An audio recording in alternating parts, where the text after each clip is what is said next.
كل سنة وانتم طيبين. عيد فطر سعيد علينا وعليكم يا رب. ها؟ بص بقى يا زيزو، من النهارده خلاص انا هفتح معاك صفحة جديدة. بكرة العيد وانا بصراحة مش هأذيك تاني. انا مرعوب منك والله، ما تخاف خلاص انا حلفت لك. يعني انا عايز افهم كل ده ايه؟ وانا جاي لي عريس يا جدعان ولا ايه؟ حرام عليكم يا جدعان، انا ضد الميه اصلا. مفيش قطه بتعمل اللي بيعمل فيه. يا عم انت بتمسح ايه يا عم؟ وانا مرايل على نفسي؟ يابا انت اللي بتمسح تحت باطي. انت في ايه يا عم؟ انا جسمي اشعر، الله يهديكوا عليا. ماما ماما انا جعان، خد يا حبيبي كل. بس انا مش عارفه يا واد، انت كبرت كده مره واحده ليه؟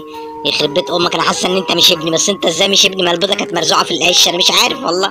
يا ابني انت كبير ليه كده يا ابني؟ يخرب بيت، انت هتشفطني ان شاء الله شكل. ام الكلاب على اللي بيجي منها.